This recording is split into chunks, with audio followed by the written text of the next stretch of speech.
Welcome to ScriptCamp's first page of your novel class. Oh, sorry, this is WordCamp. Welcome to WordCamp's first page of your novel class. This is going to be a class that's both breaking down techniques that authors use to hook and keep the audience reading in those first few pages, and we're also going to break down the first pages from some great published books to sort of see what we notice and what we learn, and we can analyze those to draw out the best techniques from those that we can use in our own work. So let's get started because we've got plenty to do. So, this is part of WordCamp. We are a writing community that is focused on taking you from concept to complete manuscripts. We've got lots of free classes and events and workshops with a bunch coming up just this week. In the following weeks, I should say. Every Saturday from 12 to 2, you'll find some event going on in the server for the next month or so until our new bootcamp starts. We have some paid classes as well, like the VIP member classes, the bootcamps, and the Writers Lab. We're part of Skill Camp, which is a nonprofit organization that brings free and low-cost classes to help you master skills you need to reach your life goals. We've got new classes coming soon with your Script Camp membership, so if you haven't already come by our main primary server, which is called Script Camp, you should join that one. And on that one, we announce a lot of the other big events happening on the other servers too, but you should join these other Discord communities if you're interested in things like filmmaking over on Film Camp, Creator Camp for home content creation, such as YouTube. We have Toon Camp for animation, WordCamp for novels, Design Camp for graphic design, and Code Camp for coding, which already has a weekly event that you can come by. It has coding bootcamp this Sundays at noon, I think Joel said yesterday. These times are all in Pacific time. So, plenty of things coming up that you can see here. We have our new bootcamps for TV and feature writing that are starting soon. We're about halfway to go of our current cycle of those, but in 3 to 4 weeks you can expect new TV and feature classes that will take you all the way from idea to finished draft of a brand new script for a pilot or a feature film. We'll be having new script analysis classes coming in February too.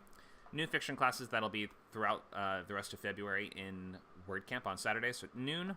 And we have a new novel bootcamp that will be starting. It's actually not February 11th, but the week after that. That'll be the 18th. Plenty of other things happen on a weekly basis here. On our right-hand side, you can see just a list of all of the ongoing the currently recurring events. The recurring events. We have Horror Workshop Tuesdays at 6, Fantasy Workshop Sundays at 5. Those are just some of the genre groups that we have here. We've also just recently added a Women Writers group, which is going to be meeting Sundays at 10, and a Queer Writers group right before that, Sundays at 9. We have Table Reads Sundays from 2 to 5, 2 different script swaps per week on Tuesday and Wednesday, and plenty of other stuff that you can try out and check out, so make sure to come by Script Camp and you'll see most of those announcements. And on each of these pages during the classes, then you can expect to find these classes on the server that corresponds to the color that you see it written in here, so purple means Toon Camp, teal means WordCamp. You can find a lot of this on the Script Camp server, so make sure to just check that announcements page and the events tab to find out what's going on in any given week. Here's just a little tiny bit about me. I've been writing screenplays and novels for many years. I've been repped since 2017 in screenwriting, though I should point out I'm not repped in novel writing. I do not have an agent for literary fiction, or I should say I don't have a literary agent for novels. But in any case, I have been writing them for a long time, querying fantasy, sci-fi, and horror books for the most part. I wrote for Shudder's Creepshow in 2019, so that should give you a sense of sort of the kind of thing I'm into in terms of my own work, horror, thriller, action, things like that. In terms of books, I am most interested in horror and fantasy. So I have a thriller script set up with a production company in Hollywood, and I teach the boot camps and weekly writers' labs. So that's going to be TV writing, feature writing, and I sometimes teach something else like a genre-based boot camp like sci-fi, or the novel bootcamp in WordCamp, things like that. So that's the basics. Let's look at the overview. This is subject to change, and I won't go through the entire thing, but this is just what the novel bootcamp kind of looks like. This is 12 weeks course, though we're looking at maybe amending the span that it takes place, or the amount of time that it takes in the coming months. But in any case, this is our current look at the schedule coming up. So starting February 18th, this will basically take you through writing an entire book in 12 weeks.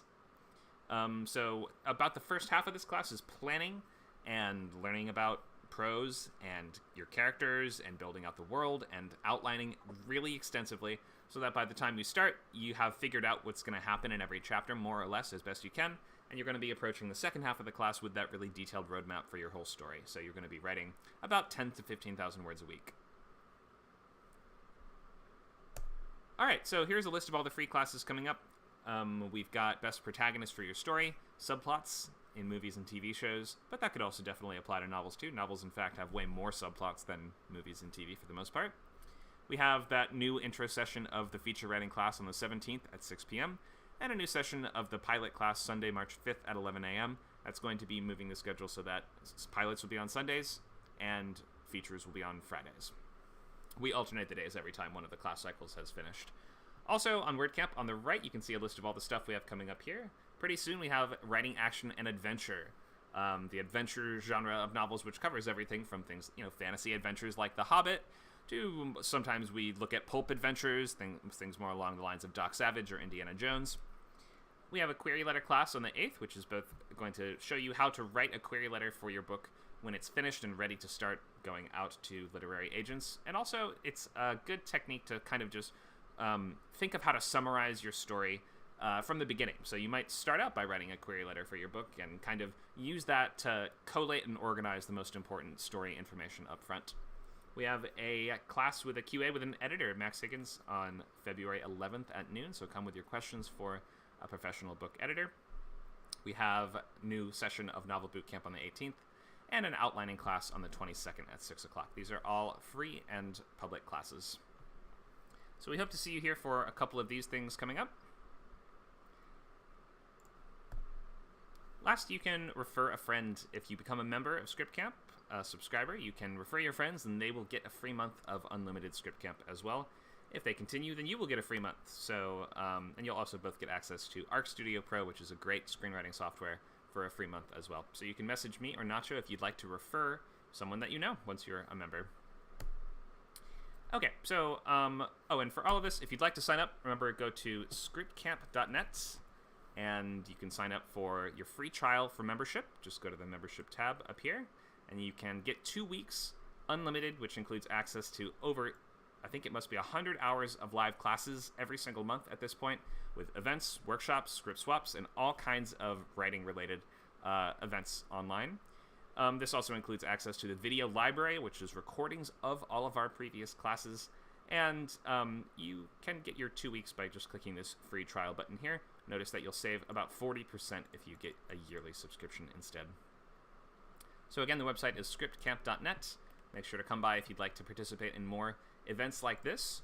And also, although all of our first sessions of the boot camps are free, if you'd like to continue beyond just that very first class and go from idea to finished draft, whether it's a script, feature, book, play, or anything else, then make sure to sign up for your subscription. Okay, so let's look at the overview for today's class. We'll be talking about first pages, which means we won't really be getting into structure because you can't really structure beyond. If we're just looking at the scope of the first page, then we're not going to be looking at the midpoint or the break into Act 3 or any of these things. We're going to be more looking at kind of how to hook a reader and keep them interested and invested in reading past that first page, which really is just going to be a couple paragraphs. We look mostly at word counts in terms of books and not page counts because typesetting and different faces and fonts and things will kind of change the layout in every single edition and version of the book that they do. So we can usually imagine that a page is about 250 to 300 words, depending on the the size of the font and everything like that, and the spacing between the words and the kerning and all that stuff. But in any case, it's going to be like 2 to 3 paragraphs for the most part. So you might imagine 250 to 350 words is what we're looking at here. And so in this very short span of time, it's kind of like an audition where you imagine somebody's going through the bookstore and they're looking through the first pages of everything that they might potentially be buying. And they're going to be deciding which one do I want to keep going and spend my money on, and not maybe even, I'll read the first page and that's enough for me to decide that I want to buy it. And then I'm going to go home and read the rest of it later. So that's what we're trying to do. We're dealing with these very fickle attention spans of people that are doing essentially the equivalent of flipping through channels and waiting till they see something that grabs them and pulls them in. So we kind of have to ask certain questions like, what pulls me into a book? And of course, you should be reading a lot of books if you want to be a novelist. There's no other way to get really good at this than by reading, writing, and finishing things and moving on to that next thing. Of course, with books as opposed to scripts, people do actually tend to spend way longer on them than they do on a script because it simply just takes way longer to write a book. And also, over time, a book can really sort of be developed, and over draft after draft after draft, it's less of a fool's errand for the most part to rework a book for years, as opposed to a script where it's like, if you don't nail it in 6 months or so, I usually recommend moving on. Books sometimes take longer than that, and a lot of authors are also just sort of writing in the time they have available to them. They're not necessarily trying to build a career as a screenwriter very quickly. They're trying to build a career as a novelist, which might take, a much larger investment of your time. But in any case, this is all to say that first page is so important to make sure that your reader is interested and intrigued enough to continue to spend their money on what you have to offer and to just try out, give you as an author a shot, which means that if they like the first book, they might buy the second book. So really, we're very incentivized to write a slam dunk first page, because if you don't, then chances are people will stop reading. It's as simple as that. So we'll talk opening hooks today, and this concept of conflict, and how conflict in a book isn't always just going to be this person wants this thing and this person is trying to stop them, like we usually think of it in movies and TV shows. Conflict can mean a lot of different things and can manifest in many different interesting ways on the page in a book, in ways that it could never really do in a script, because we're a non-visual medium. Our medium is entirely words, and so that sense of conflict can make lots of different things interesting, even if, for instance, watching it on TV would be very boring. So we'll look at opening hooks, we'll look at conflict. We're going to do just a brief thing where I just say, grab a novel from near you and just read out the first page.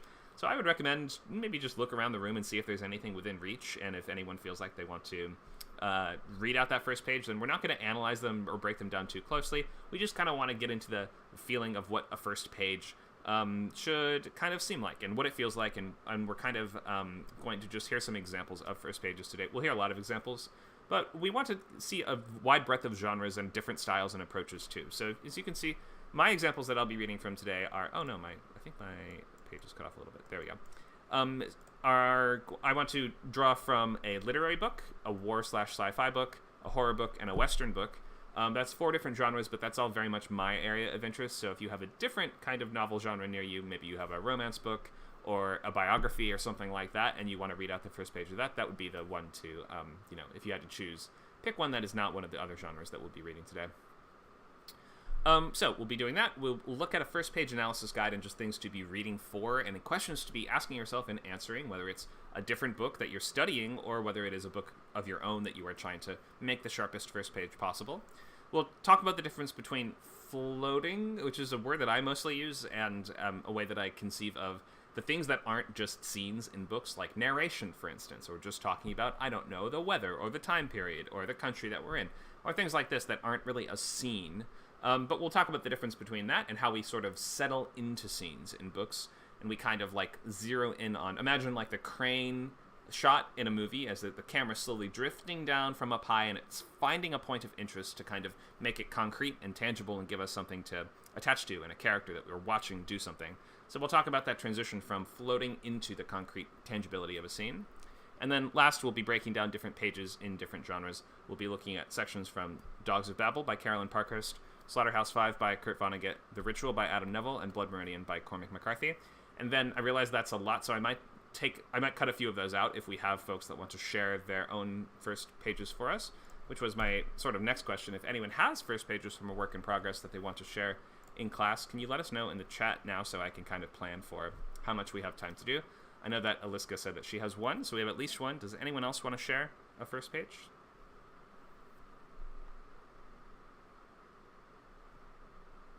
I will. Amanda will? Great, okay. I just have it ready to go. It's quick. It's 3 paragraphs. Great, okay. So we'll have at least 2. First scene? What was that? I said, so I'm just trying to take count of how many that we'll have to do so I can adjust the structure of the rest of the class. So good to know we'll have at least... I thought you were saying wanting to read a first page from a novel. Yeah, we're doing that. We're doing both. So we're both reading first pages from novels just like within reach of you. And then towards the end of class, we'll have time to share the first page from your own work in progress. Okay, got it. So yeah, we'll have time for both. Looks like no one else is chiming in, so we'll have 2 to break down and look at and just give a little feedback towards the end of class today. So I'll probably cut one of our examples just to make sure we have enough time. Okay.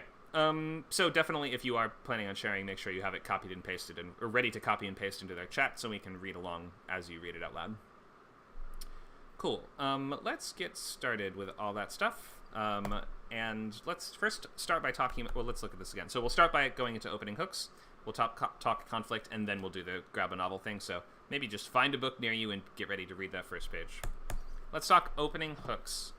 So, what is an opening hook? So the reader's going to judge in your first few pages whether or not they want to keep reading.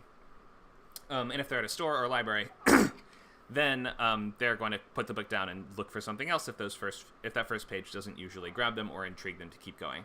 Very rarely is someone actually going to give you that benefit of the doubt. Maybe if they are a big fan of your other stuff, or they're a huge fan of the subject matter of your book and they're like really into Renaissance history and your book is set in the Renaissance, then they might give you a little extra time.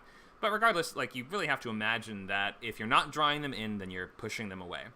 A lot of things, though, can be interesting in a book in many different ways. This is a non-visual medium, so you don't really have to start on an explosion or a car chase to keep people reading. And in fact, that's the wrong idea in writing action, is to start with just crazy, frantic action where we don't know who anyone is or what's going on, because that actually has a pretty high chance of losing readers. It's not to say it's totally impossible to start with some kind of action-based scene. You can, but you're trying to pull in readers by finding something interesting and starting to give them a sense of your voice on the page and the unique writing style that you'll be using, and zeroing in on a point of conflict, even if it isn't necessarily, this car is trying to smash that car. We're trying to pull in the right readers and the kind that are going to enjoy the entirety of the book that is to come. And so that to that end, we don't want to start with something that misleads them. We're trying to set the right expectations in terms of your voice and tone, the emotionality of the book that they're about to get into. Like, is this a sad book or is this a funny book? Things like that. And then last, in terms of simply genre thrills, we need to know what your genre is and why people read it, what the appeal is of it, and how you can start to either deliver on that right away, or you can just make that promise that you're going to deliver on that and sort of reassure them that they've bought the right thing that is going to give them the kind of experience that they've signed up for and that they've paid for. Okay, so that's just the basics on opening hooks. We're going to break down more of these aspects, or we'll break these down into, subcategories and things like this. Let's look at just some examples of types of opening hooks. So we might start by describing something unique and noteworthy about the setting or the time. And I think one of the most famous ones of these of all time is going to be Charles Dickens. Again, it was the best of times. It was the worst of times. And that's going to be from Tale of Two Cities. And I have a couple Dickens examples today. But yeah, so this is an 1859 novel that starts out by simply describing the place where the story is set and all the interesting contradictions about it. It's the best and it's the worst. It's a time of poverty. It's a time of excess. It's like kind of all these contrasting factors that seem to directly contradict each other. And that sort of does start to draw interest from the reader. That's what we mean by conflict a little bit, which we'll get into more in a moment. But conflict in a book isn't necessarily always going to be, Jackson wants to kick open the door and Cecily wants to hold the door closed. It can sometimes be things like, oh, I wonder why they're describing this place in terms that don't make sense. Or I wonder why this character seems to be making a decision about something and can't choose. Or it might be something like, I wonder the conflict might be something more along the lines of, the author has given me a hint of something interesting but hasn't explained what it means yet, and I'm going to keep reading to find out what the answer to that thing is. So largely opening hooks are going to come down to this prospect of you're setting up questions, and you might be answering some of them to begin with, but ultimately you're setting up questions that the rest of the book you're going to need to read the rest of the book in order to learn the answers. We might start with character. You might highlight something interesting about the characters. In this case, with Harry Potter, we have Mr. and Mrs. Dursley of number 4 Privet Drive. We're proud to say they were perfectly normal, thank you very much, which is kind of the opposite of something interesting about the characters. It's sort of saying, there's nothing noteworthy about these people, but I think that we know that this is sort of hooking you in to make you question the fact that, wait a minute, if most people aren't proud to say they're perfectly normal, the fact that they're so outwardly declaring that they're normal might in fact be indicative of the idea that something is very not normal about them, or else why would the author have chosen to start with it? So you can sometimes do that where it seems like you're doing the opposite of highlighting what's interesting, but in fact, you are drawing the reader in to sort of question what you've just said. And here's another example of the questions. What about the opening line of Charlotte's Web? We have, "Where's Papa going with that axe?" is the first line of that book, in quotes. It's dialogue, right? And so you can raise a question in dialogue, Or you can raise a question just as the author, as the narrator, whether your voice is omniscient or whether it's taking on the sort of tone and character of one of the people in your story. You can always simply articulate a question to begin with. Something that might be a theme of the book. It might be like, what is the measure of a man's life? Or what is the cost of lies? Or something like that, right? Or it might be something that the characters themselves are asking or wondering, which is also this is also kind of an example of in medias res, where we are beginning in the middle of a scene. In medias means in the middle of, res means the thing, so in the middle of things. Here's a very famous one. This is from 1,000 Years. Is it called 1,000 Years of Solitude? 1,000 Years of Solitude. 100 Years of Solitude. Thank you. That's the sequel. Oh, that's the sequel. Is this the right? Oh, is this the? No, I was joking. Oh, okay, the sequel. This is another quite famous opening line. Many years later, as he faced the firing squad, Colonel Aureliano Buendia was to remember that distant afternoon when his father took him to discover ice. So we're sort of starting right in the middle of things. I mean, we start with the words "many years later," which sort of says, okay, wait, there's a separate timeline from the kind of current reality or from the current present stream of the narrative. As he faced the firing squad, this colonel was to remember that distant afternoon. So this is sort of saying there's 3 separate timelines, right? We have the present, we have the many years later, and then we have the distant afternoon when he was a kid. So this is sort of setting up that expectation this is going to take place all throughout this guy's life. And it's also in the middle of a scene, right? Like, we're sort of left to wonder, first of all, why is this guy getting firing squatted? Second of all, who is this colonel guy? And third, discover ice. Like, most people know what ice is, so I wonder what circumstances would lead this seems like sort of a significant moment in his life if he went to go discover ice, and it clearly left enough impact on him that he's reflecting on it as he went to go get executed, right? So we're left with all these questions from this opening line, and we keep reading to find out the answers. It's really as simple as that. Any questions so far just on the very basics of opening hooks?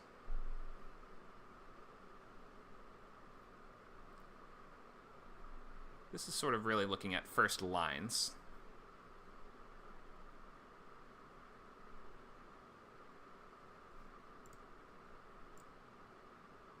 Okay, no questions. Thank you for linking that, Nacho. In the chat, Nacho has linked us the first page of Gentleman in Moscow by Amor Towles.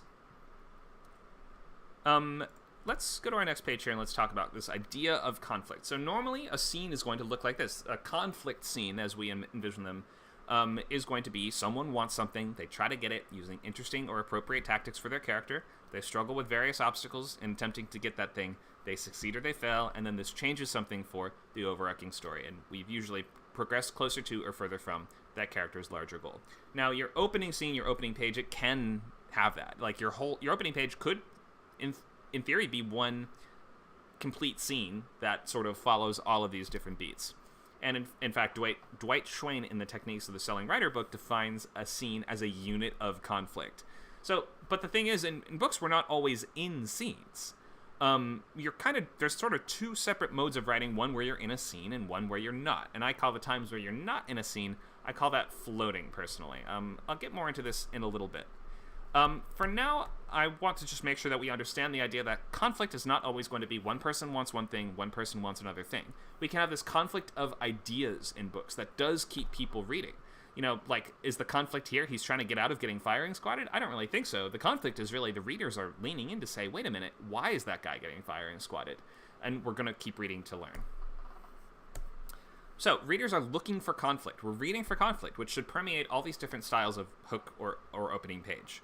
A contradiction, like think of it was the best of times, it was the worst of times, might ask you, well, how could it possibly be both, right? Or something that doesn't seem like it makes sense on the surface.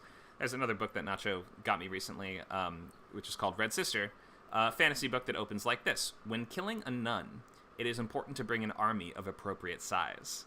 Well, okay, that tells us, wait a minute, nuns must not be what I'm thinking of. In this world, nuns must be incredibly powerful, or monsters, or, killing machines of some kind, which will intrigue readers to find out the explanation. Characters, remember that the characters show who they are through unusual choices. We open a story like Die Hard with the main character is a tough cop who he gets on a plane and he's terrified suddenly, right? It's not really a choice, but we see that the character's doing things that are slightly not what we expect, it's sort of analogous to the author making choices that we might not expect as well.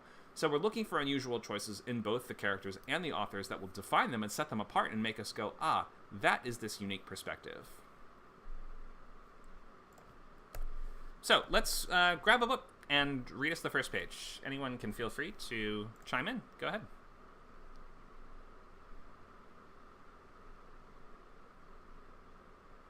I got Harry Potter here. Go ahead. Okay, sorry for background noise. So You're the good. first chapter was called The Boy Who Lived. Here, Shanti, let's walk and talk. Mr. and Mrs. Dursley of number 4 Privet Drive were proud to say that they were perfectly normal. Thank you very much. They were the last people you'd expect to be involved in anything strange or mysterious because they just didn't hold with such nonsense. Mr. Dursley was the director of a firm called Grunnings, which made drills. He was a big, beefy man with hardly any neck, although he did have a very large mustache. Mrs. Dursley was thin and blonde and had nearly twice the usual amount of neck, which came in very useful as she spent so much of her time craning over garden fences, spying on the neighbors. The Dursleys had a small son called Dudley, and in their opinion, there was no finer boy anywhere. The Dursleys had everything they wanted, but they also had a secret, and their greatest fear was that somebody would discover it. Awesome. Nice job. That's the end of the first page. It ends very neatly right there. Yeah. That's so cool. Isn't that a great hook? So it starts with something kind of banal, right? Like we're describing people that describe themselves as very normal. And we sort of learn different facts about them that are evocative and very visual, but they still seem pretty normal, right? They have super thick necks, which comes in handy because she uses it to lean over fences and spy on their neighbors all the time. So we're learning about a very unpleasant couple and their son whom they consider to be the best kid ever. But then towards the end, can you read that last part one more time? Sure, 1 second. The Dursleys had everything they wanted, but they also had a secret, and their greatest fear was that somebody would discover it. Nice. So that's how you can see these first couple paragraphs as like, this is boring. I thought this was a fantasy book, right? But that description of banality at the beginning, or that description of just everyday life in these characters, that could be your next door neighbors. It's kind of grounding us in a world, and then I like how this book doesn't kind of overwhelm us with too much magic stuff right away, because we're going to be learning about these things at the same time that Harry does. And the fact that they tell us they have a secret, and it's their greatest fear that it be discovered, tells us it's something very high stakes. And it's something that, although they claim that they're normal, most normal people don't have a deadly secret that their greatest fear is that it will be revealed. So clearly, the fact that they've said, with the omniscient narrator has kind of cheekily said that they were normal, is asking us to keep reading to find out how that's very much not the case. Anything else you noticed about this opening page?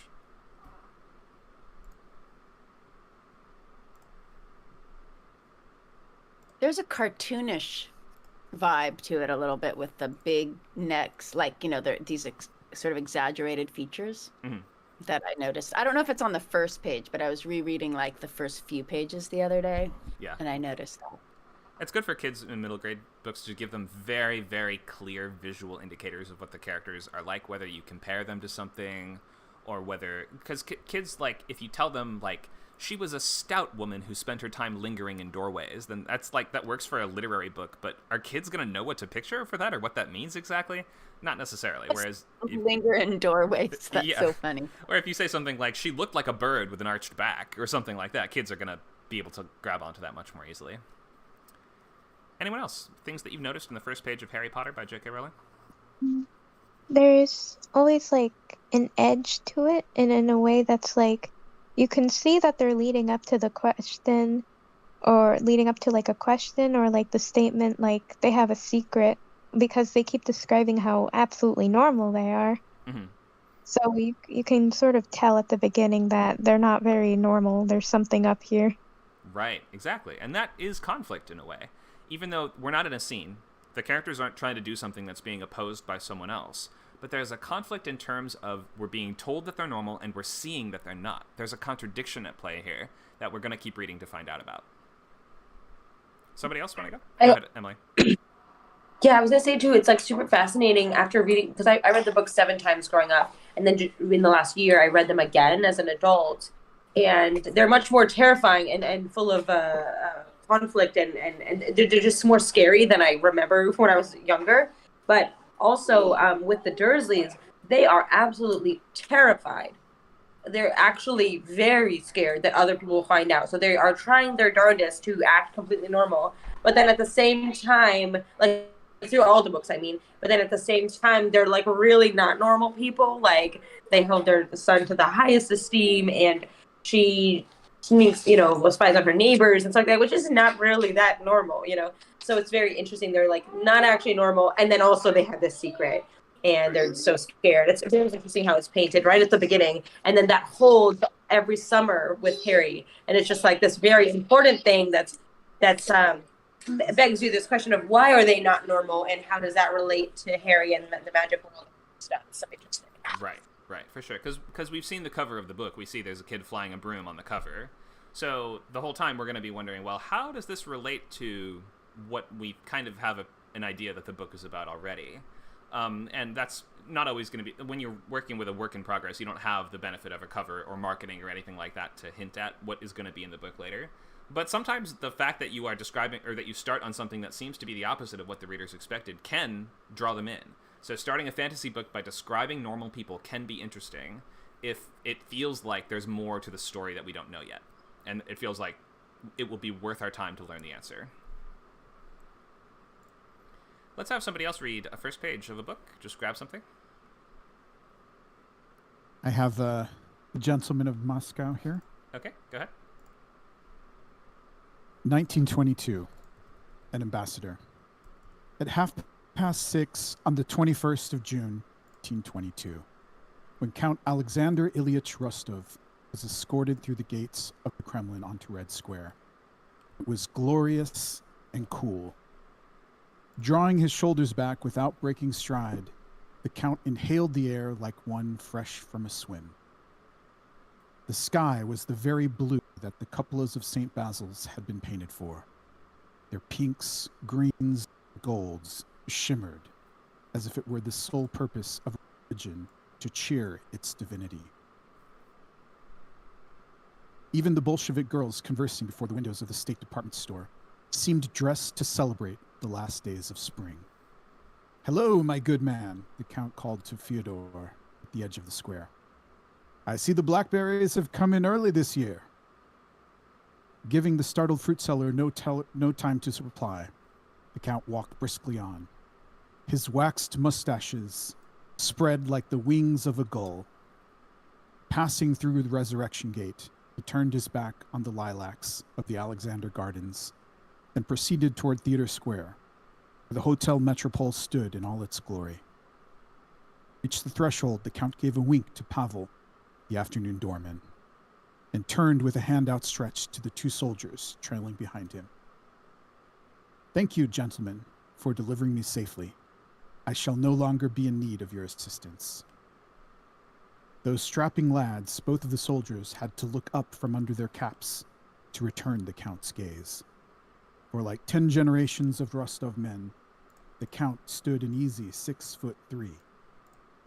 "On you go," said the more thuggish of the two, his hand on the butt of his rifle. "We're to see you to your rooms." In the lobby, the Count gave a wide wave, which to simultaneously greet the unflappable Arkady, who was manning the front desk, and sweet Valentina, who was dusting a statuette.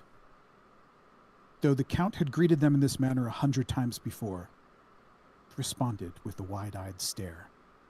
It was the sort of reception one might have expected, arriving for a dinner party, having forgotten to don one's pants.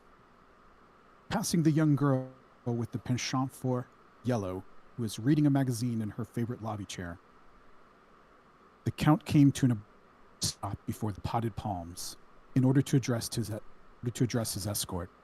"The lift or the stairs, gentlemen?"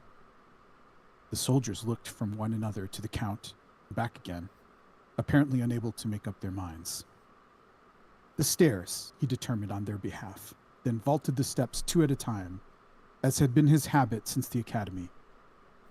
On the 3rd floor, the Count walked down the red-carpeted hallway toward his suite, an interconnected bedroom, bath, room, and grand salon, with 8-foot windows overlooking the lindens of Theater Square. And there the rudeness of the day awaited. For before the flung-open doors of his rooms stood a captain of the guards with Pasha and Petya, the hotel's bellhops. The two young men met the Count's gaze with looks of embarrassment, having clearly been conscripted into some duty they found distasteful. The Count addressed the officer. "What is the meaning of this, Captain?" All right, thank you so much for that. Great job reading, Nacho. This is probably a couple pages on the layout of most books. I think this looks like it was drawn from the E version of the book, which means that it kind of like scrunches the text together a little bit and would give us a bit more. But that's okay. This still gives us a good sense of like what you're doing in the first few pages of the book. So I think I have not read this yet, although Nacho did buy me a copy, but I haven't read it. But I think that we can start to see a couple questions. First of all, I thought this guy was going to get executed, but I think we're seeing that he's being escorted by soldiers to be kept in house arrest. Is that right, Nacho? Yes. Okay, so he's being kept in like a hotel, I suppose, near Red Square, and we don't know why. He seems to be some kind of intellectual. He is a count, so he's, minor royalty of some kind, or not royalty necessarily, but a count isn't, a historical title, which means you're in charge of a county. So this is a mystery, a small mystery. What is this guy in trouble for? We start to see the voice of the author play out here a little bit too. We start to see a little subtle sense of humor in the descriptions and the simile and metaphor being used. The sort of reception one might have expected when arriving for a dinner party, having forgotten to put your pants on. So we're sort of getting a sense of the author's voice and the little things they notice and the details they choose to highlight. Anything else you guys notice here?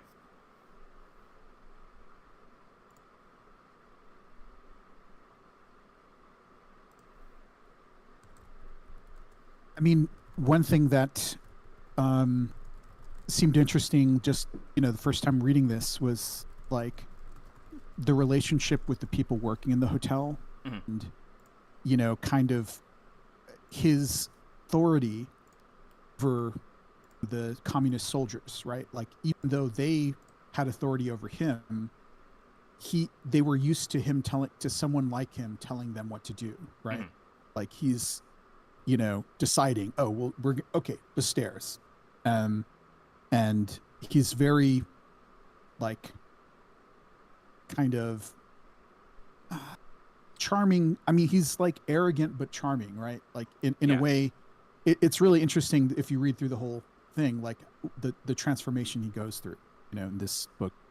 Certainly not your normal terrified prisoner being shuffled along to their quarters, right? He has a bit more personality and authority than that, and that definitely might grab a reader and make them wonder, how did this guy get in this state? What did he actually do to get in so much trouble? Questions like this. I have a question. Go ahead. Oh, at what point do we realize he's being arrested? I didn't get that in the first half of this page. Well, for me, it was just when it said he was escorted, and because he's a count, and this is, 1922 Soviet, communist revolution. So they're confiscating all the property of like the nobility, and all the rich people a lot of rich people are being like arrested. And okay, yeah, I wouldn't have gotten that, but I guess I'd find out at some point.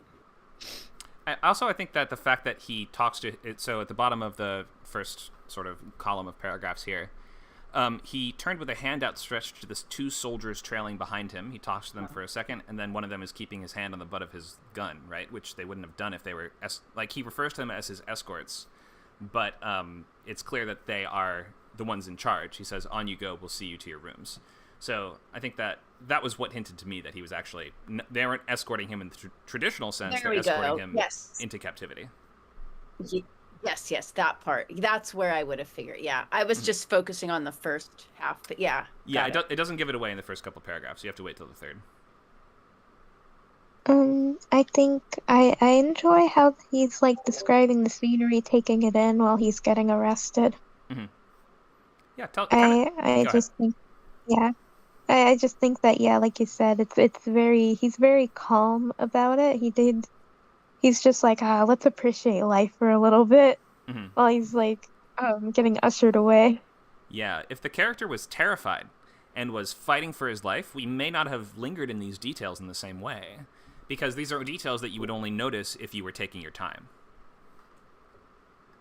I really like where he says, the Count walked briskly on, his waxed mustaches spread like the wings of a gull. Like that's not someone who's frightened, right? Like that, it's just such a weird little description.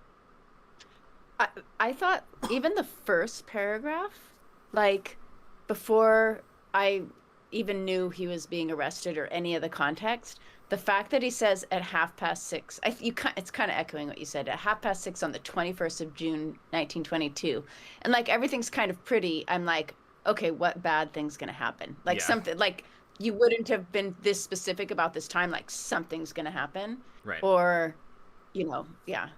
that stood out to me. If it was just like he bought a newspaper one time, we may not have said like at 6:30 at 0300 hours on the 21st of June. Like we would have just been like one time, it seems important. I feel like just maybe, growing up in the West or like not, I mean like just the word Kremlin sounds a little bit scary, right? Like escorted through the gates of the Kremlin. That sounds really bad, right? That doesn't sound like a pleasant thing. It rhymes with gremlin, which makes it extra scary. This was great. Let's do one more. I think somebody in the chat, Christiana, said she has a nonfiction book or a memoir. Yes, it's called An Unquiet Mind by K. Redfield Jameson. Go for it. Prologue. When it's 2:00 in the morning and you're manic, even the UCLA Medical Center has a certain appeal. The hospital, ordinarily a cold clotting of uninteresting buildings, became for me that fall morning not quite 20 years ago a focus of my finely wired, exquisitely alert nervous system. With I'm not sure how to pronounce this word, vibrace, twinging, antenna perked, eyes fast forwarding, and fly faceted. I took in everything around me. I was on the run. Not just on the run, but fast and furious and on the run, darting back and forth across the hospital parking lot, trying to use up a boundless, restless, manic energy. I was running fast, but slowly going mad. The man I was with, a colleague from the medical school, had stopped running an hour earlier and was, he said, impatiently exhausted. This, to a saner mind, would not have been surprising. The usual distinction between day and night had long since disappeared for the two of us, and the endless hours of scotch, brawling and fallings about in laughter had taken an obvious, if not final, toll. We should have been sleeping or working, publishing, not perishing, reading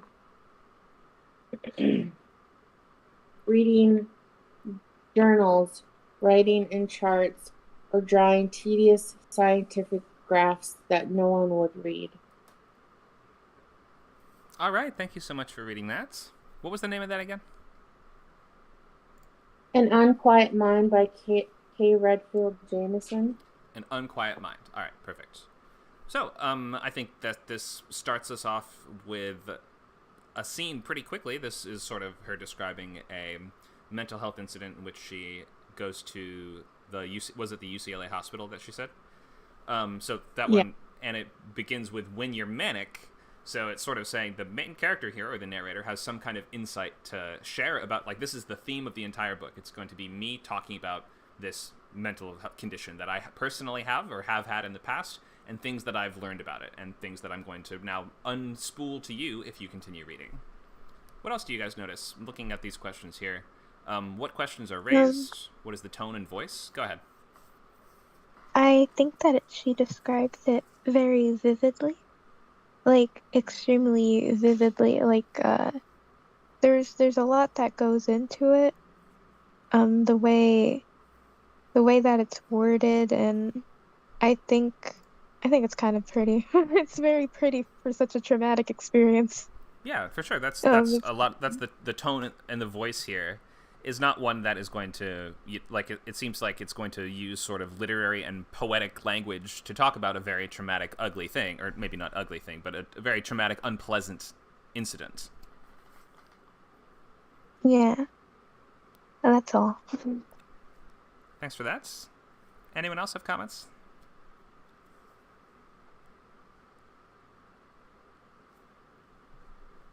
All right, and there's links to both of those in the chat. Thank you, Nacho. Let's keep going and let's talk a bit about the difference between floating around in a book and then actually settling into a scene. I'm not going to read the whole excerpt from this book, probably, but I will just want to talk about this idea a bit. So, how is a scene in a book different from a scene in a movie, a play, or a TV show? And those in my novel class, about 6 weeks ago, we talked about something similar to this. In visual media, we're always in a scene, except for some very small exceptions. In a book, we're doing something I call floating until the author deliberately settles and grounds us into a scene. So imagine if an author starts a book with some sentence like, cats are the worst animals, and they just talk about their opinions on animals for a while. We're not in a scene, right? It's not like, yesterday I was at the store and I saw a cat and it attacked me and that's why I hate them so much. It might just be the author talking about their opinions, or talking about memories, or talking about a dream, or describing something, or hinting at what is to come, or any of these other things. Like, there can be setup before a scene, digressions within the scene, and reflection after the scene. So, in books, you do have to sort of figure out what your scenes are, and to that end, we have to ground the reader in the reality of that moment, like in using our sensory details in terms of the place that they are, the time period that we're in, the people that are there, descriptions of those people, and all that stuff. Like, we want to be giving concrete details so the reader can know what to picture. But before we get to those scenes, we're floating, and we have to kind of narrow the scope as we float around until we find a scene. And then it's like, again, I mentioned the camera sort of craning down until it focuses on something interesting. So this is just the opening of Great Expectations by Charles Dickens, which I'm not going to read the entire thing, but it opens with our main character. He's a kid named Pip, just talking about his name. Talks about how he got his name. He mentions that his father decided to call him this, and my Christian name was this, and this is why I decided to call myself this. And then he uses that to transition into talking a little more about his family. I never even saw my father or mother. My first fancies regarding what they were like were unreasonably derived from their tombstones. So this kid never met his parents, and by the time he was old enough to remember, he only ever saw their gravestones. So we're not in a scene yet, are we? But we're starting to find one. The gravestones and the tombstones is what's transitioning us into that moment next. So although we start floating, we're starting to drift down through the sky and find a cemetery, right? So the third paragraph is a transition from talking about his life and the place generally to where Pip is now at this very moment, and it's going to help us find the scene. So we're going to transition from just this floating into direct and concrete conflict and action. And he starts by describing the setting now. And so this is the third paragraph. Ours was the marsh country down by the river, so we're starting to actually be able to picture things. It's not just the main character talking about stuff. He's actually putting us into a moment in time. So, he describes just the surroundings, the nettles around the churchyard, the bleak overgrowth, and all this kind of stuff. And then at the very bottom of this paragraph here, he takes us to him right now, or right now in terms of just the narrative time, right? So the low-leaden line beyond was the river, and that the distant savage lair from which the wind was rushing was the sea, and the small bundle of shivers, growing afraid of it all and beginning to cry, was Pip. He's referring to himself here. In the third person, describing himself as a bundle of shivers. And then a guy jumps out and threatens to cut his throat with a knife. And that's where the story that's our first scene that just gets going. So you might think of old-fashioned, like older books in the Victorian era or before even as taking a long time to get to the point. But, I mean, Great Expectations, paragraph 3, has a guy jump out and threaten to kill the main character with a knife. So I don't think you can, we can look at the floating as getting us to the scene, and that's its main purpose. It also has other purposes that it needs to serve, like telling us about the characters and building out the world, and other, very important stuff too. But by the time we get to the scene, it hits us with something very attention-grabbing, something with high stakes and something immediate and urgent, right at the bottom of the third paragraph. So despite the fact that we did start with floating, we've pretty quickly found our scene in the cemetery. We zoomed down through the sky to find Pip, our main character, and that is where the action of the book begins. And from here, like, the scene proceeds in the moment. Like, he's no longer just talking about his past and his name and his history and these things like that. We are in it, and the story has gotten going. So, any questions on this idea of the difference between floating and scenes? Like, how do we kind of narrow our scope and focus until we sort of center the narrative camera on a scene?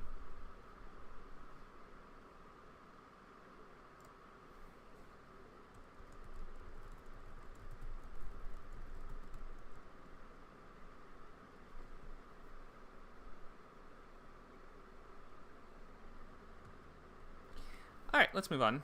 So I hope that this is clear, and how it should just, I hope it makes sense that we're not always in a scene in a book, but by the time we settle into one, then you still got to grab the audience pretty quickly.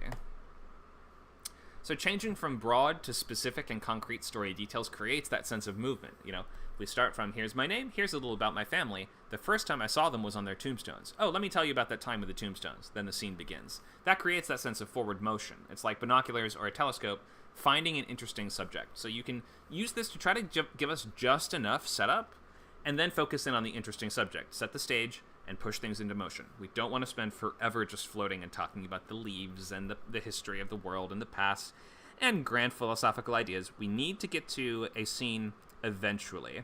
And different books have different ways of approaching this, but, you know, with more popular fiction as opposed to literary fiction, we like to get to scenes quicker. You can start a book with something that just is a scene. Think of Charlotte's Web, which we mentioned before. That just opens on a scene in the middle of it. Or you can give us a couple paragraphs of something about the world, the character, something to draw us in and keep us reading. Tell us what the tone is going to be. Tell us what the experience of reading this book is going to be. But you only want to do just enough that we understand the scene that is to follow. All right, so I've got examples here, and I'll need volunteers to read these first pages. And we have a few different genres. I wanted to look at different angles and how different authors approach this. So we have a literary book with kind of a bit of a mystery, Dogs of Babel. We have Slaughterhouse-Five by Kurt Vonnegut, which is its own kind of weird mashup of genres, but you might describe as war, sci-fi, and sort of autobiographical. We have The Ritual by Adam Neville, which is a horror book from 2011, which there's a movie adaptation of it on Netflix. And we have Blood Meridian by Cormac McCarthy, which is a Western from 1985, which is considered one of the great American novels, and is really just kind of a dense and literary Western that is absolutely incredible and mystifying. And, you know, I don't know if anyone really understands all of this book, except for maybe university professors, but I think that Cormac McCarthy's writing is just this amazing combination of very, very arcane and very approachable, sometimes both in the same line. So I think it just is an interesting example of voice. All right, so we will need a reader. Who would like to read out one of our pages for us?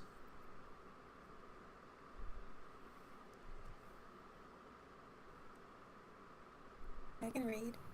Great, okay. Which one of these would you like to read? I'm interested in Blood Meridian. All right, let's do it. So let's open on that one. This is, I'll just give you the brief synopsis of this. This is inspired by historical events in the 1850s. This is following the journey of a character just called the Kid. He's a 14-year-old Tennessee kid who stumbles into a nightmarish world when he joins a ruthless gang of scalp hunters on a journey to Mexico. That's kind of all you really need to know. I'll give you a little bit of context just so you understand this first page, because I think it's tough to understand the first page without this context. But the novel's protagonist is born in 1833 during something called the Leonid meteor shower. So if you don't know this, the first page is hard to understand. But his birth is littered with various omens of his violent nature. The meteor shower is considered the first of these omens. It's an astrological sign, which is, named after the lion. So let's read our first page. Go ahead. Okay. See the child. He is tall and thin. He wears a thin and ragged linen shirt. He stokes the scullery fire. Outside lie dark, turned fields with rags of snow and darker woods beyond, that harbor yet a few last wolves. His folk are known for hewers of wood and drawers of water, but in truth his father has been a schoolmaster. He lies in drink. He quotes from poets whose names are now lost.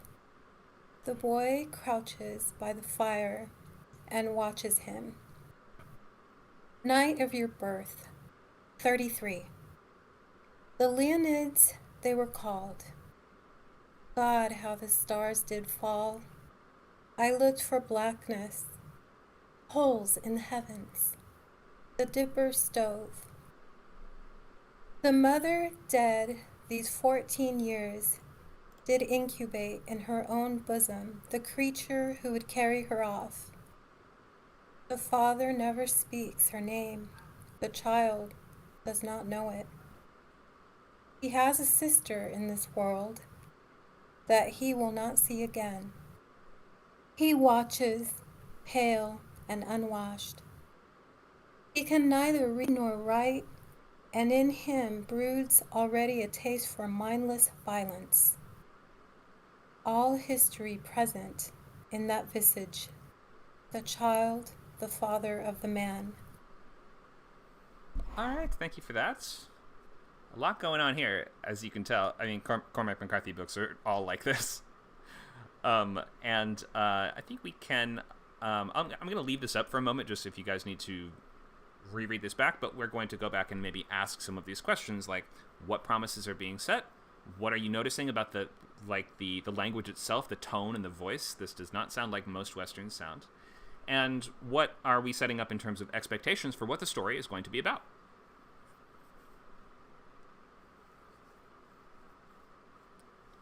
Anyone can feel free to chime in. I'll leave this up for like another minute, and then I'll scroll back to the text questions. Oh.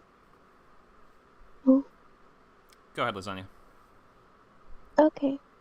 Again, like, the language was very pretty, very poetic. And I'm thinking to myself, I don't know what I'm thinking, to be honest.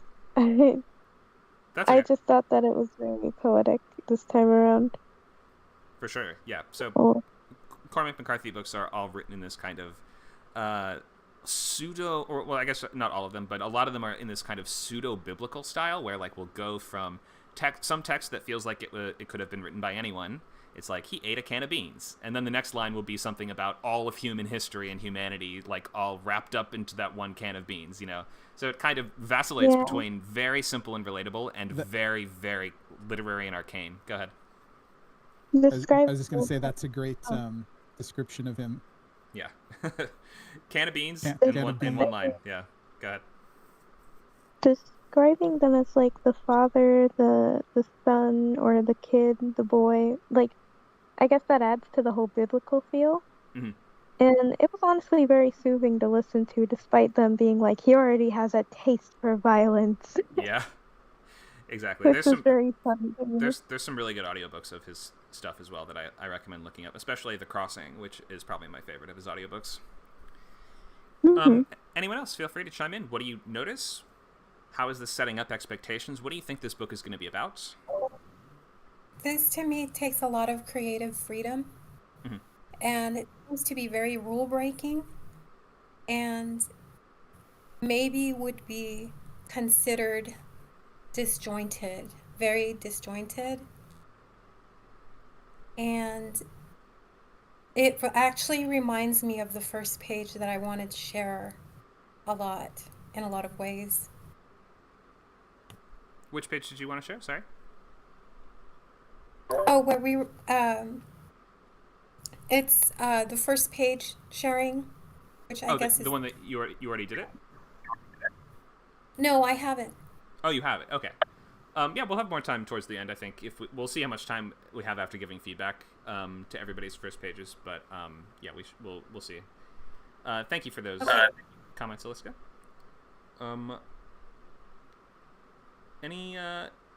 Anyone else? This one's a toughie. I mean, there's whole books written about this book, so it's okay if you're like, what on earth? So let's go back and find our list of questions for analysis. What happens? Is it a scene or is it narration? Well, I think in this case we have a scene is how we start out, don't we? See the child. He's sitting by a fire. Outside, it's dark, and the woods and the fields are snowy. His father is drunk next to the fire, and the kid's just watching him. So we are starting with a scene, and then we kind of have this sense of conflict, and it seems like we're describing that this kid seems predisposed to violence in some way. I mean, we haven't seen any examples of that. He's described as pale and thin and ragged. He's described as like a little mouse crouching by the fire, right? But then the narration seems to be telling us, like, this is what we did with Harry Potter, right? Where the narration's telling us one thing and it's showing us another thing. So we're wondering, like, wait, what? How could those things make sense together? How could you describe a little kid cold by a fire and tell me that he's born in violence? The book sort of accuses him of killing his own mother right here, doesn't it? Where it says his mother incubated in her bosom the creature who would carry her off. So it's sort of saying again and again, this little innocent kid is going to grow up to become this monster. And that is kind of suggesting for us what the trajectory of the whole story is going to be, right? Any other questions here that I want to go over? I think we went over the tone and voice, much more kind of complex and literary than a lot of other Westerns are.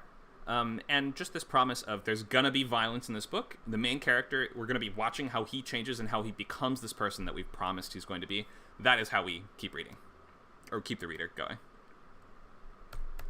All right. Yeah, I was gonna say, go ahead. it seemed like I was just gonna mention. It seemed like that was kind of the biggest dramatic question. That line at the end about violence. Mm-hmm.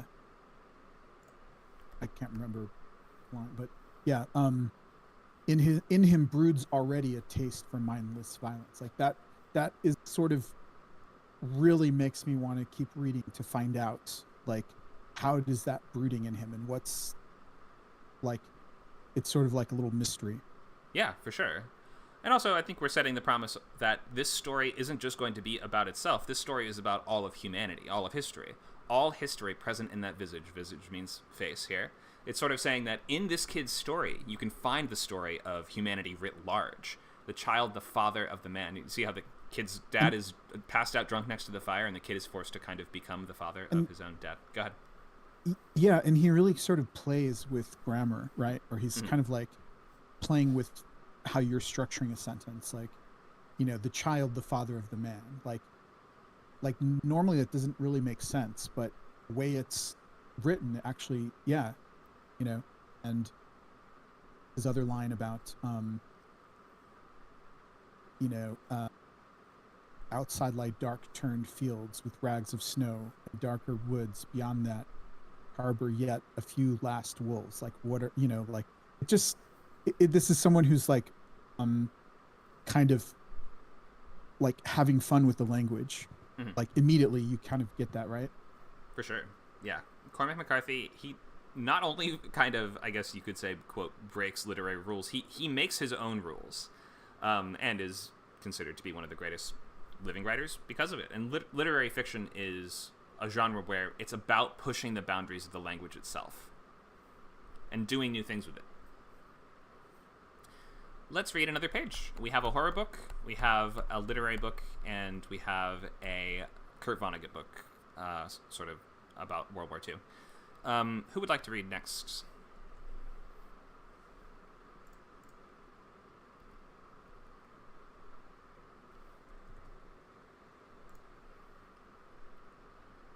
I'll read one. Okay, which one do you want to read?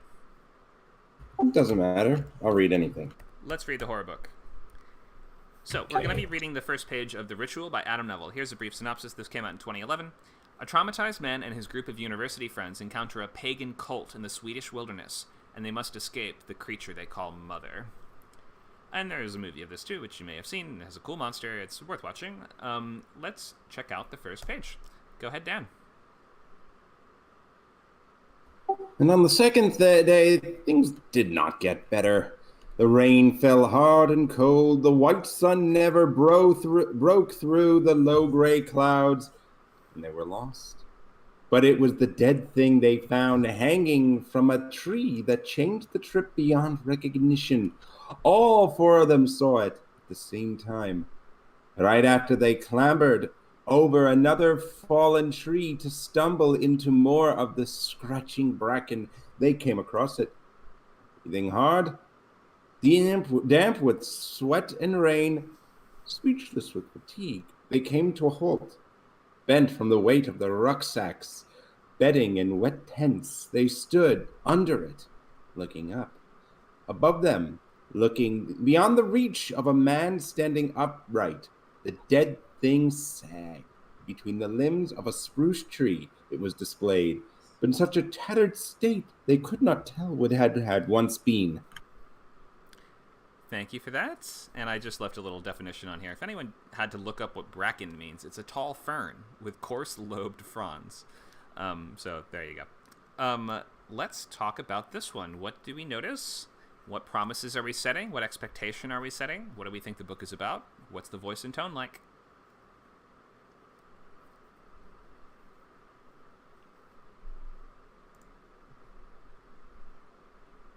I love how it just starts that in the middle, like on the second day, things did not get better. Like, yeah, that's a great opening line. Like, it's like, whoa, okay, so what happened yesterday? Yeah, we had been hoping things would get better after the first day. Yeah, so it's already kind of a little sort of got my interest, and then it was the dead thing that changed the trip. Oh, whoa, like, how is this going to change the trip, right? Like, what's going to, like, it's setting up so many kind of little questions that for me, it feels, this is definitely something I would keep reading to find out. Yeah. Me too. Thanks, Nacho. I feel like for the tone, they're not leaving anything up for, like, interpretation. They're very overt with it. Kind of like that. Very gory in the way details. that, yeah, gory details that they're describing. They're very upfront with it instead of just leaving it vague or mysterious or something like that.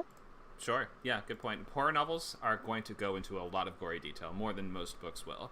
And not only the sort of gore of, blood and stuff like that, but they also will go into a lot of detail on the scenery and the surroundings, and they can describe almost anything in a creepy way, which is the really cool thing about horror novels as opposed to horror movies. Like, we don't have cinematography in a book, but you can describe, like, someone just sitting on a bench in a creepy way if you do it right. Or you can describe, like, the withered and blackened tendrils of the trees. Or, like, you can just pick words that evoke fear and unease and dread in order to sort of act as that cinematography. And you can make anything creepy if you just pick the right words.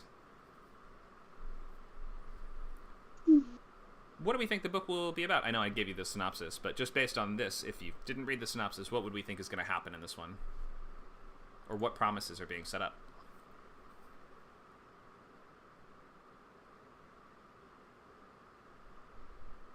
Well, they keep describing the dead thing, I assume. Well, I assume that the dead thing isn't, like, a normal thing. It's gotta be something pretty abnormal. If they're not describing exactly what it is. Right, yeah. So I'm thinking that there's a mystery, I'm thinking that there's a mystery and they're going to, like, discover something more about this dead thing. They're going to know exactly what it is sooner or later.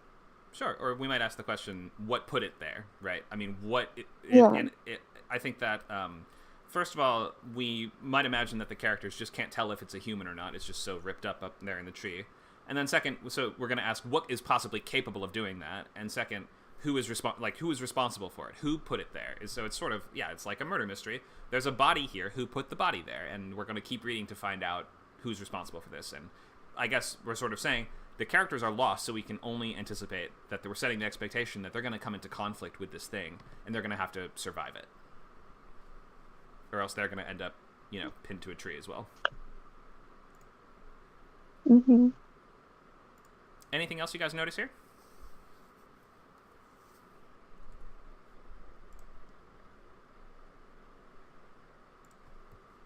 Maybe there's going to be more about the preceding events for the second day, because I'm kind of wondering what happened the first day. Sure. Yeah, we're asking this question, or making the readers ask the question, how did they get into this situation? What, like, if things did not get better, did the bad things happen on the first day too? I wonder, what led up to this? That's always sort of a free question you get by starting in medias res, like in the middle of a scene. The audience is always, of course, going to wonder, well, how did we get here? Go ahead. Yeah, it's also like very clear that this story, it's not just about like the mystery of this dead thing, but it's going to be like, how do we survive in this wilderness? They're probably, really far from civilization in this, wherever they are. It's like, it's a hard life, right? Like maybe this was meant to be a fun vacation, but they're breathing hard. They're speechless with fatigue. They're carrying these heavy rucksacks, wet tents.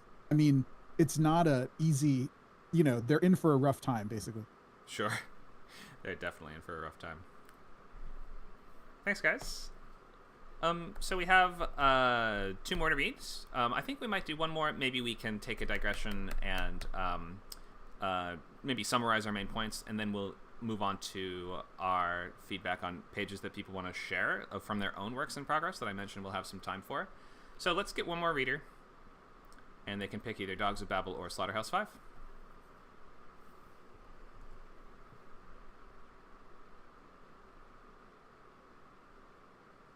What's the other one?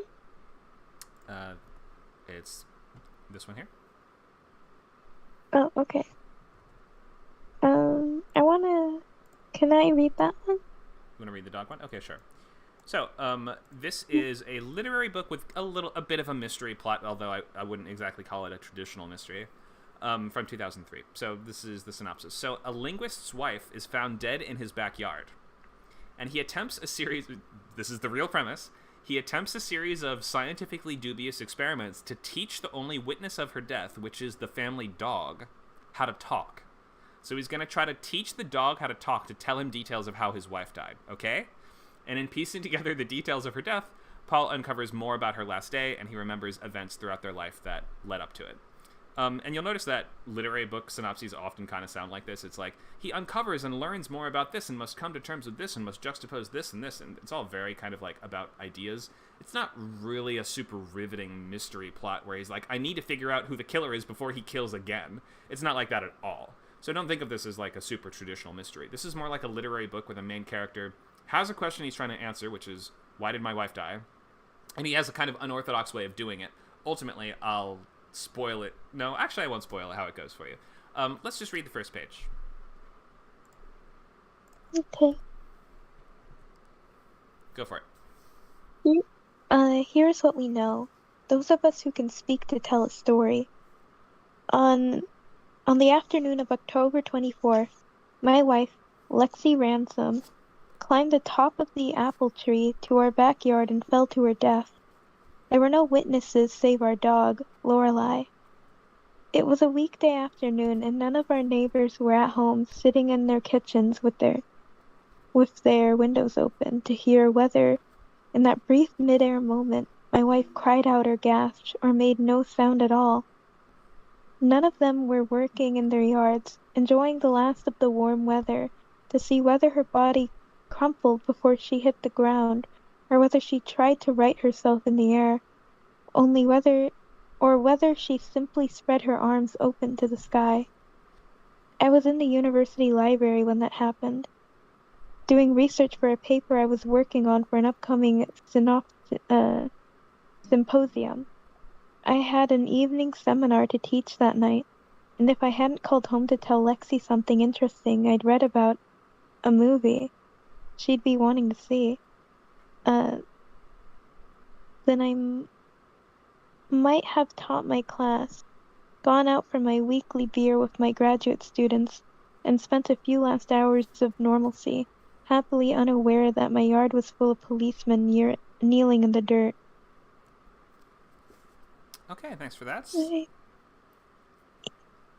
So, we mention the dog, but we don't get into the talking dog stuff until far later, and that's actually, if you frame that up front, that sounds like that's going to be really like the crux and focus of the book.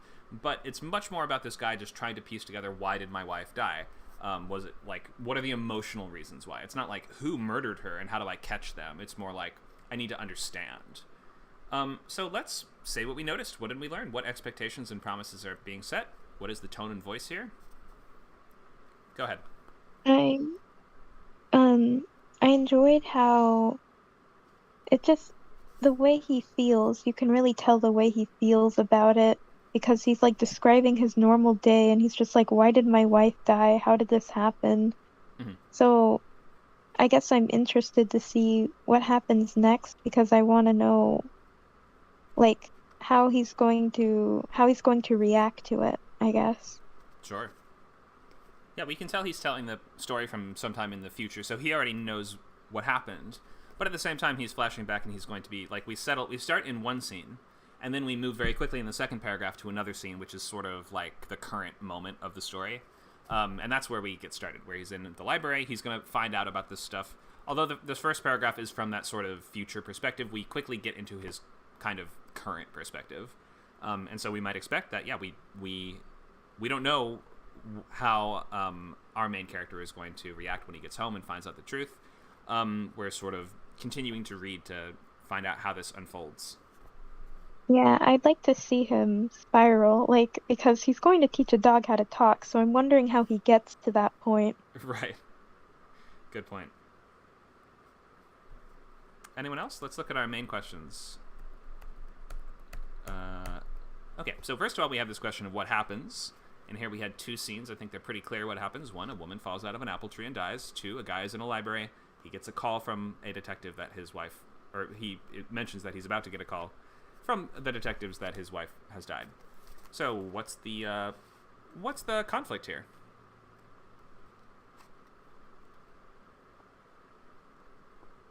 The conflict is that he doesn't know how his wife died, I guess. Yeah, he doesn't know how or why, and he wants to find out, and so do we as the readers. Yeah, and like it seems like it's not just like the mystery of who killed her, but like he really wants to know all these details about what her last moments were like or something, right? Mm-hmm. Yeah, I think, he thinks that will like clarify for him the motivation behind it. If he knows, because he mentions, for instance, like, I don't even know if she yelled out. Was it an accident? Like, was she trying to climb up there and she just fell down? Did she do this and did she fully accept it? Or did she plan to do this for a long time? He wants to know everything. Yeah, I guess this isn't really mentioned here, but maybe it's sort of suggested that he's wondering if she killed herself. Mm-hmm. For sure. Yeah, he does imply that, doesn't he? Whether she crumpled before she hit the ground or whether she tried to right herself. Like, if she did try to kill herself, did she regret it halfway through? And did she change her mind? And did she realize it was a mistake? Or was she accepting it? Was she open to it? And was she ready for it? Like, kind of he's trying to make sense of his life with her. Like, did he, not understand what she was going through or something, like, more than just, who's the killer? Right. So he's holding her ransom. He picked that name, I think. Lexi Ransom. Holding her ransom? You mean like metaphorically? Yeah, it's like he's not letting it go, It's something that is going to drive his entire existence. That's a good point. Yeah, and we could look at it as sort of saying that he maybe feels like he himself is kind of captured or metaphorically is in the captivity of this question, this not knowing is keeping him a prisoner in his own life. Mm-hmm.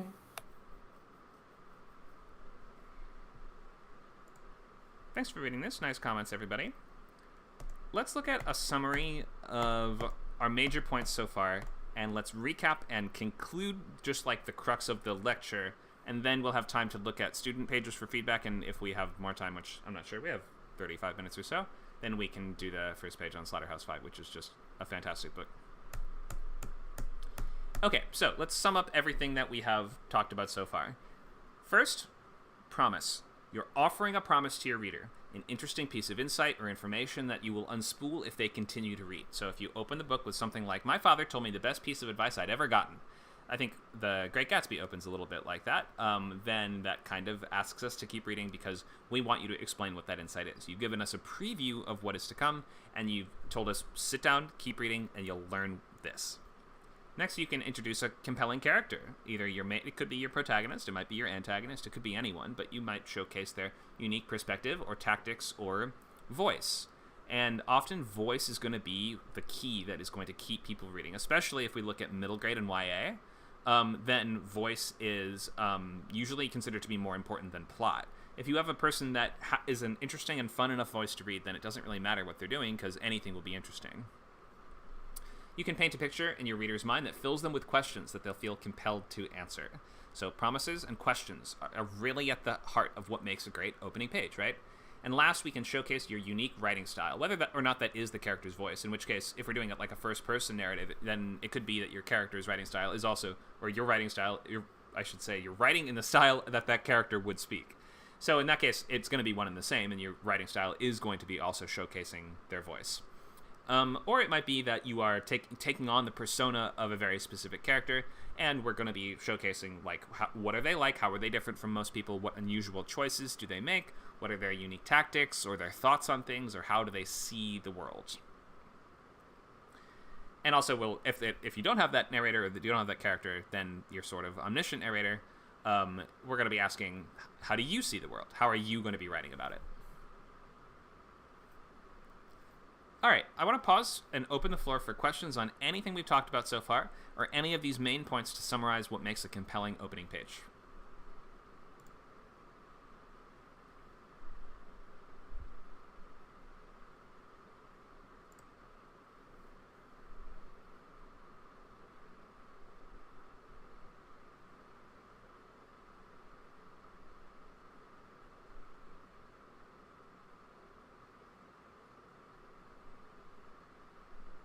Do you guys have a favorite opening page or a favorite book that you can read us or you can tell us about the opening page and what really hooked you?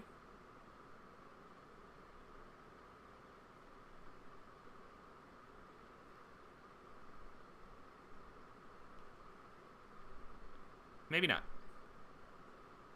Okay, well, we will go to feedback, so go ahead and post a link in PDF or Google Docs in the chat if you have a first page that you'd like to review right now.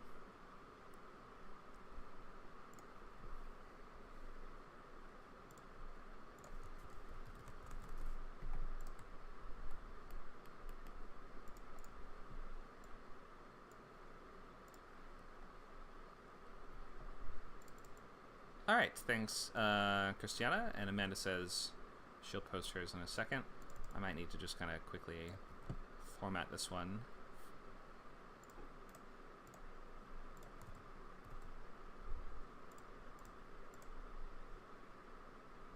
Where's the paragraph break here? Is this it?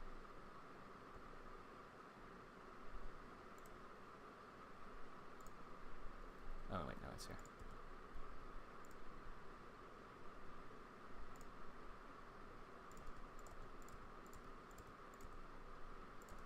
Okay, is that right? Did I space this out correctly, Christiana?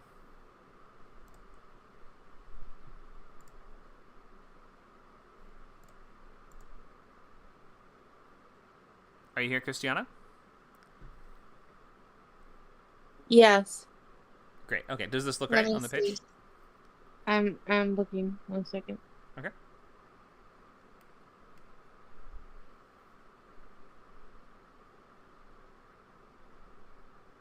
Sorry, 1 second. Yeah, that's good. Okay. Would you like to read it, or do you want... Go ahead. There's some of it cut off at the end. Yeah, I can scroll down. Do you want to read it out loud, or do you Yeah, want someone else to?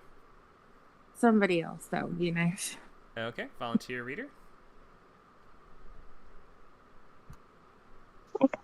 Can I? Sure. Let me zoom in a little bit for you here. I'll just read it on Discord. Is that okay? Sure, that's fine. Okay. As my bare feet gently touched the forest floor, I looked up to the midnight sky, sprinkled with sparkling diamonds. I could feel the cold air enter my lungs, the damp dirt beneath my feet, as I glimpsed a snake in the grass slither past me. Off in the distance to my right, an astonishing portal opened, beaming with bright, fiery white light. She who holds the keys, the goddess, stepped forth, her fierce eyes gripping mine in moonlight and blaze of the portal. At this time I knew why she had come. It was time to face the underworld, what lies beneath, my shadow. Time to embrace the part of me that not even I wanted to see. Time to face my demons. Hecate? I hold the keys to unlock mystery. Do you dare to enter this realm? She was sensational, an unexpected surprise. Suddenly gravity hit me. She was no savior. Instead, she handed me the tools to chisel away at my shadow, my darkest self. I had no idea what was in store for me. My wounds were being opened, old wounds of the past. Why is it that when I bled so profusely, my heart would not cease to beat? My sorrows engulfed me, yet I felt alive. I had been asleep for far too long.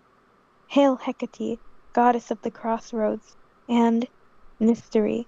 She who holds the keys. We are the keeper of the keys. We hold her secrets. Great, thank you for Hecate. reading. Oh. Christiana, can you maybe tell us a bit about what's going on here and what the book is? Well, it's not a book yet. I was considering writing one, but I just didn't know where to start. Oh, what is So, it then? huh? What is it if it's not a book? Is it a short story? Yeah. Okay. Anything you Is want that to all right? tell us about what's going on in the scene? Yeah, it's just encountering this goddess who's more of a darker goddess and having to be faced with things that I don't even want to see within myself, like my shadows, my darkest self. So just like shedding light on that, and just some of the fear that creeps in to shed light on that part of myself. When you say myself, But yet, you mean the character, right? Or are you saying that you yourself are the main character in this? yes, Which one?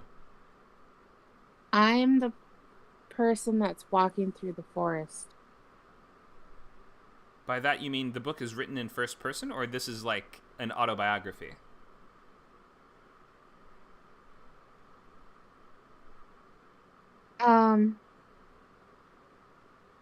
I don't know. You don't know if this happened to you or not? What do you mean? No, it didn't happen to me. It's I guess you could say it didn't really happen. But I'm like envisioning myself as the character, and then Hecate talks. She says she holds the key to unlock mystery. Okay, so you're I saying don't this know is who sort of it is. a self-insert main character where it's, I think Slaughterhouse 5 is sort of similar, where you are sort of imagining yourself in a fictional situation. Yeah.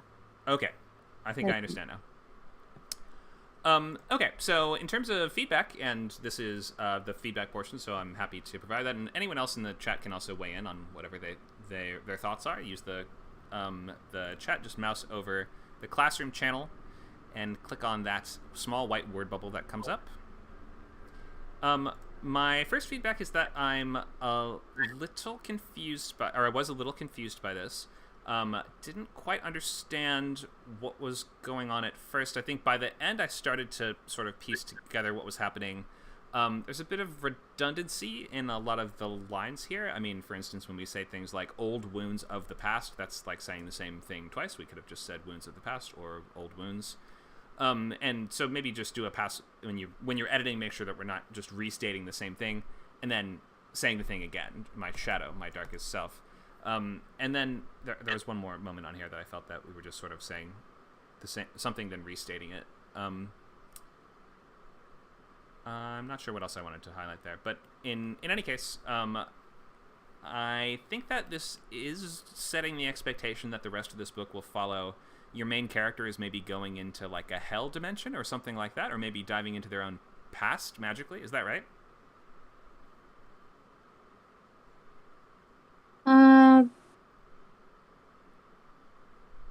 Yeah, I guess you could say that, yeah. Okay, so a goddess appears Darker to realm.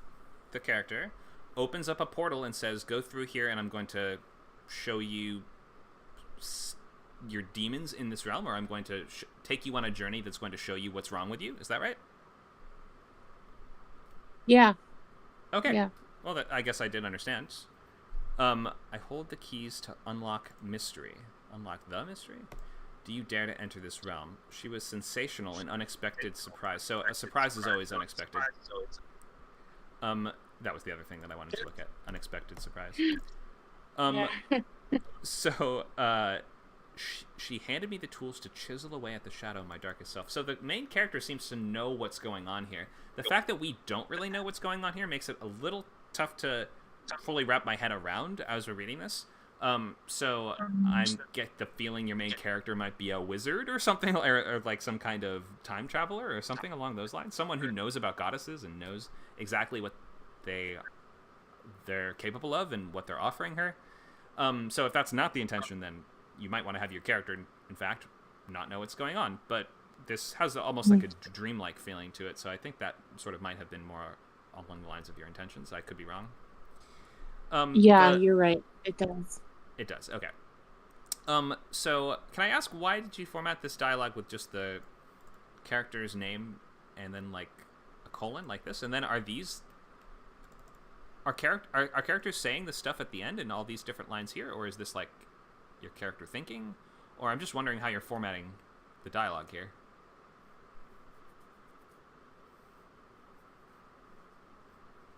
Well, I don't know. I don't know if I did it right. I'm just a beginner, so I don't really know what I'm doing. Okay, well, because you've read lots of books before, I imagine, so we know that most books it'll be like, this character said this, right? Or if it's in present tense, this character says this. So we might say something like, I hold the keys to unlock the mystery. Do you dare to enter my realm? She said, right? Is there a reason you wanted to deliberately not do that?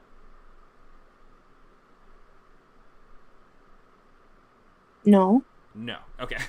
That's all right. So yeah, in that case, I would, if these things, they're not actually rules. That like we were just reading passages a minute ago where the author was doing very crazy stuff that breaks normal conventions of grammar, but you should generally know why you're doing that. So I guess to begin with, most of the time we are writing dialogue with the character will say a sentence, then it will say she said or says. Said being the best word to use for the most part. We don't always have to use some fancy word. So it would I would split it in the middle like this. I hold the keys to unlock mystery, she said. Do you dare to enter this realm? And we would space down then to the next block. So every time a new speaker starts, then we should indent down to the next paragraph. And then I guess these lines at the end, I wasn't quite sure, is a character saying this out loud, or is this just narration, or is the character thinking this, or what's going on there? So you can sometimes use formatting to help delineate that a little more. You can use italics, for instance, if it's just the characters like thinking or interjecting what we call free indirect speech into the middle of that would be it. That's what you're thinking. Yeah. Okay, I'd probably put these in italics then. And then when she says, we are the keeper of keys, we hold her secrets, I wasn't sure what that meant or who the we is referring to here. Is your main character... Go ahead. Talking. Yeah. Okay, so what is this referring to? So is your main character like part of an order of wizards or something? Sorry, go ahead. Yeah, her followers. Her followers. Okay, so your main character is familiar with this goddess already and maybe even intended to run into her? Yeah. Yes, okay. So there wasn't much in these first couple paragraphs that kind of told me that was the case. I mean, except for this one, I knew why she had come. I mean, your character says it was time to face the underworld, but that kind of makes me wonder, is your character intentionally summoning the goddess, or is she dying? Or what exactly is happening here? So maybe you could just, like, give us a little more context. Because if we just open in the middle of a scene with a bunch of mysterious things happening that we don't understand, then it can sometimes overwhelm the reader and make us wonder, wait, did I miss something? Hmm. Let's see that some. Oh, go ahead. No, I don't know what to say. That's okay. Sorry. So we have some comments in the chat as well. Emily says, in relation to the first paragraph, I'm wondering why they didn't name those things / why they weren't known for doing so. Oh, she has to go, so she can't explain the comment. That's all right. Thanks for coming, Emily. Nacho says, it felt like a bit more setup, establishing where we are and what's happening could help orient us before the portal appears. Yeah, I agree, actually. So I think if we start our first scene or our first page with something that we don't have to spend too many words explaining what's going on, like we read The Ritual, right? And it's about some guys on a camping trip. It doesn't actually require too much explanation. But if we start with your character having a spectral experience with a god coming through a portal, and the character seems to know what's going on, it might help to have a little more setup to ground us in the world and let us see kind of where are we and when are we and what's happening before we get to the strange, extraordinary events. Because then we're going to have a sense of what's weird and different and what's supposed to be seen as normal. So maybe consider adding another paragraph before all this starts. Okay. Thank you. Sure. And then I think we have one more comment from Lasagna. I didn't really understand what was going on. I think it's a figurative manifestation of your thoughts, if this is supposed to be you. There were some commas in odd places. The language was a bit confusing. Oh, no, you weren't interrupting, Lasagna. Thank you. That was very useful. So, yeah, feel free to scroll through the chat if you want to see some more comments left by the rest of the readers. And hopefully this has given you some things to think about. Just, we need to be grounded. We need to know what we're kind of looking at a little bit. And if your character knows something that the audience doesn't, then you should generally do that for a specific reason. Like, we're deliberately withholding it from the audience. If we do it long enough, though, or enough crazy things happen that we can't keep track of, we're going to start wondering if we've missed something, or if, like, was there a prologue that we were supposed to have read, or something like that. So I guess just maybe try not to dump, like, too many questions on the reader at once. If we're just left wondering, wait, what even just happened in that scene at all, then we might kind of be thrown a little bit off the narrative of the book. Okay. So try for clarity, concreteness, so just be really concrete, make sure we know when and where we are and what's happening and, like, what are the surroundings, and does, like, if your main character, for instance, seems to know more than we do, maybe just a line or two where she would say, like, you know, as a wizard, I know all about goddesses. Something like that would even help us know, oh, okay, she's a wizard. There's lots of things she knows about that we don't know yet. Might just help us kind of realize what we're supposed to know and what is supposed to be mysterious. Okay, thank you.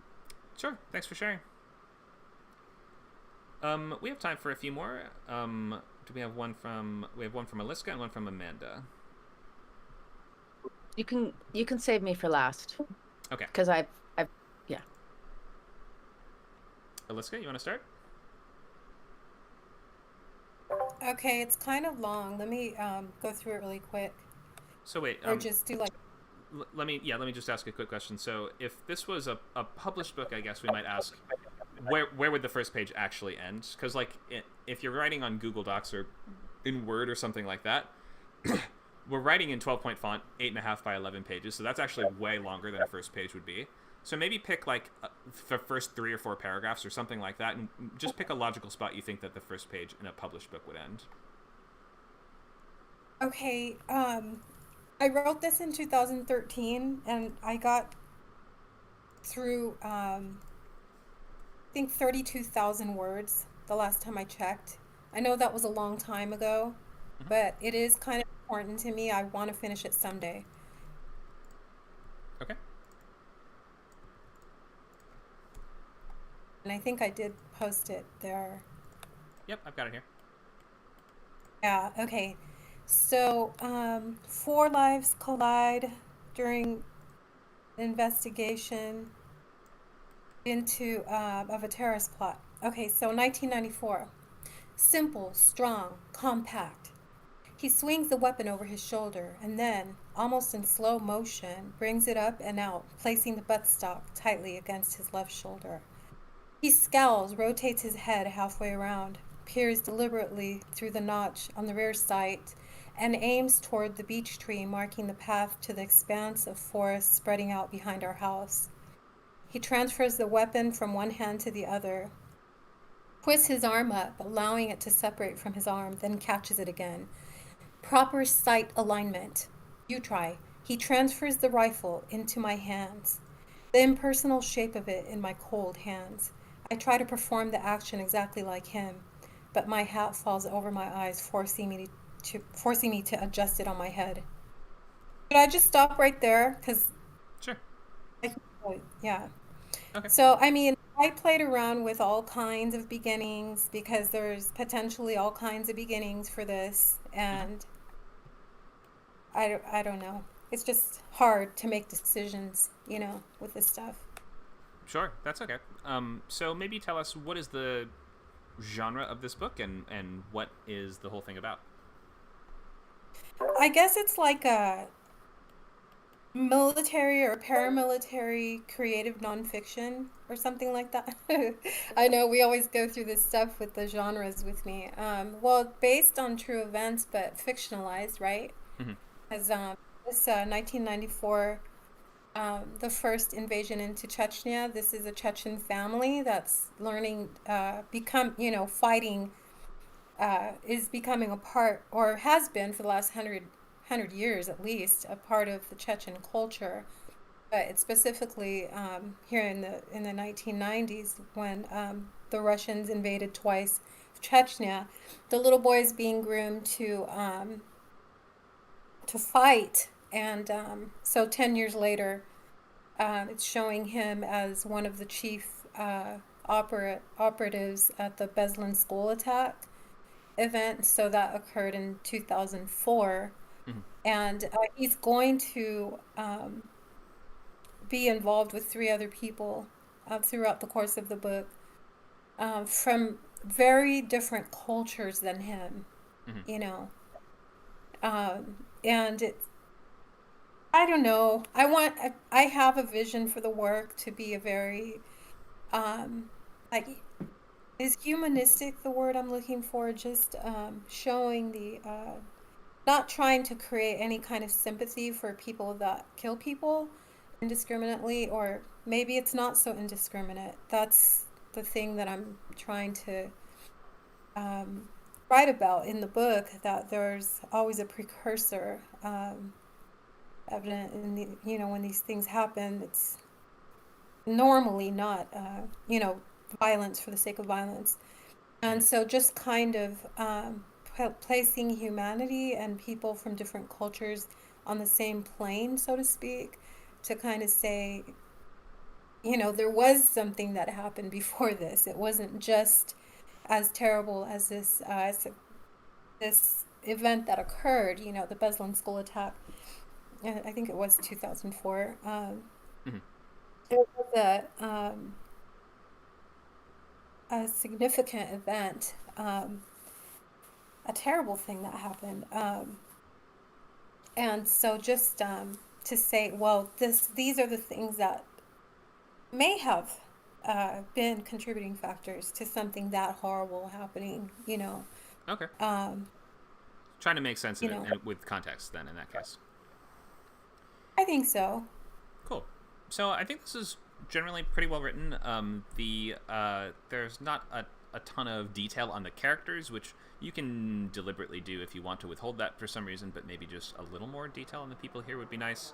We don't have any description of either of them. I'm assuming they're brothers, maybe, because it says behind our house. Is that right? Oh, okay. I wanted it to be a father-son. Oh, father-son. Okay. But I didn't get that across, I see. It does need a lot of work. I had major interruptions in my life when I started writing this. Mm-hmm. I was supposed to finish it, and it just never happened. That's why it's been 10 years now. Gotcha. And then, of course, I have a lot of different projects that I want to finish. Sure. So, yeah. Well, we have I didn't want to bore you doing the same stuff. It's all good. Yeah, we have a novel boot camp coming up if you're looking for just organization and structure and just write a book 101.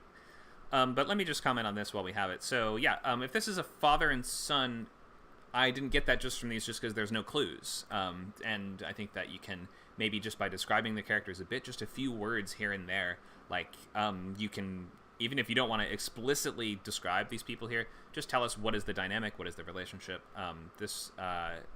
To me, I was assuming brothers, father-son makes sense as well. And then I think that we make a tense mistake on we switch from we go from present to past tense. A burst of cold air sends pins and needles through my scar and through my spine. Asymmetrical flurries of ice settled themselves. It should be settles themselves. Yes. I had a problem with this is not just exclusive to this work. I have a lot of issues with the tenses throughout my work, and it causes a lot of problems because once you make that mistake, it's really hard to go back, Sure. Right. Yeah. So you got to make sure that everything is in the same tense, or if there's a reason, if you do change tenses, there's a reason. Like, for instance, we start in present tense and then we flash back, and then in the flashback chapters maybe as past tense. You can get away with stuff like that. But in general, we don't want to avoid going from present to past in the same paragraph. The words themselves and the sentence structure was quite nice. I just wanted a little more voice and detail. So I would want descriptions of the characters, maybe even just a couple things here and there. It doesn't have to be a lot. And then in terms of the promises that you're setting, I think this is going to be about and tell me if I'm wrong, but it seems like you're setting up this is going to be about an inexperienced soldier and maybe his journey into becoming a veteran soldier or a more experienced soldier. Because we're starting him off, he can barely hold a rifle, his hat's falling over his face. And then is this journey of the book going to be him becoming a soldier? A proper one? It's going to be him performing the tasks of what he's been trained to do, which is basically doing terror. And the people that have been placed in charge of stopping his actions. And there's also, I don't know if you guys remember reading a script that I started writing featuring a Pakistani woman who was abused. I started writing the screenplay that goes with this story. So there is a woman who is disfigured that's involved, and he comes to terms with who he really is in the grand scheme of things. He doesn't want to do these terrible acts anymore, and he starts to realize that through meeting the Pakistani woman and the two other individuals that he doesn't have to do these things, and that he can be somewhat redeemed after some of the terrible things that he does do. That perhaps there is redemption available for him. Okay. But I don't know because I only got 32,000 words into it, and I think it's very convoluted. I have the idea and the vision for the work in my mind, but I feel like I'm going to be 100 years old by the time I finish it. Or you could finish in 12 weeks with our boot camp that starts February 18th, but you could try. But I already have plans for the other one, the 1,000 years to finish that, if I can make it into the class. Sure. Understood. So I'll just say last comments on this, that the writing is working well.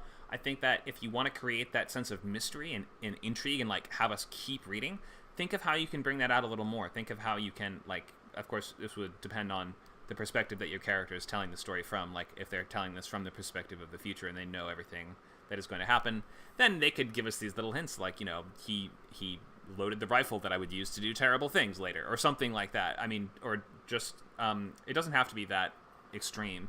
It could be something that just makes us ask a question. I mean, the only question I'm kind of wondering right now is, who are these people? What is their relationship? And I guess, why are they training with a rifle? But lots of people train with rifles all over the world, so it doesn't necessarily make me lean in and go, I have to see what happens next.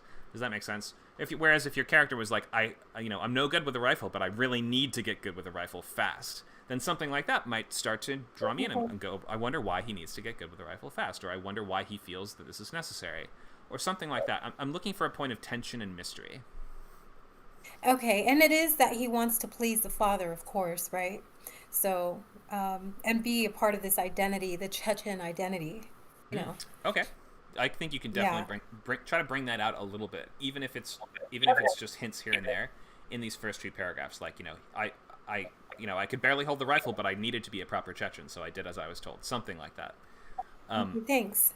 Yeah, just make us want to answer questions. And by wanting us to answer questions, then you'll keep the reader engaged. Okay, thank you. Thanks, Aliska.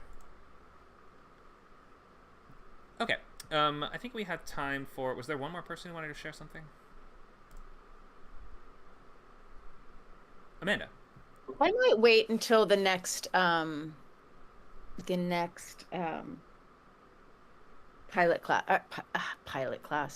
class starts. Okay.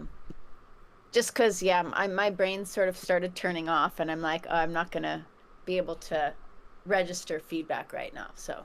Okay. That's all right. Good to recognize that being the case, and you can save it for the next novel writing class if you want to. So I suppose we'll open the floor to questions and comments on anything we've talked about today, anything we didn't get to, any opening page questions that you have yet to have resolved, things that you're still wondering about.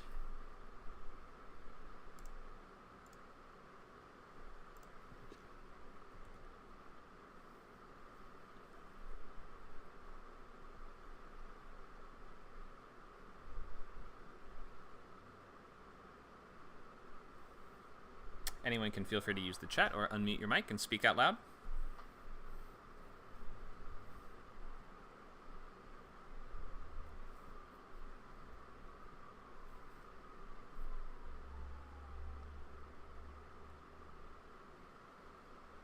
If there's no questions, we will wrap up, and I will remind you of the boot camp that's coming up. First class will be on the 18th of February. We're going to write a whole book.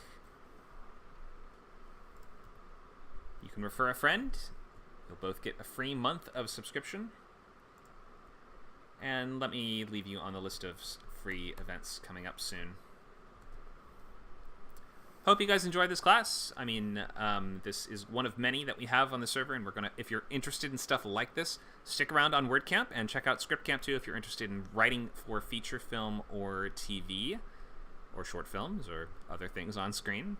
And try out our other servers too. If you like this model of instruction, you like this type of class, stay on Discord and just head over to our other servers that have classes like TuneCamp, which has classes Tuesdays at 3. We have coding classes for programmers. That's going to be Sundays at noon. And we have plenty more coming up too.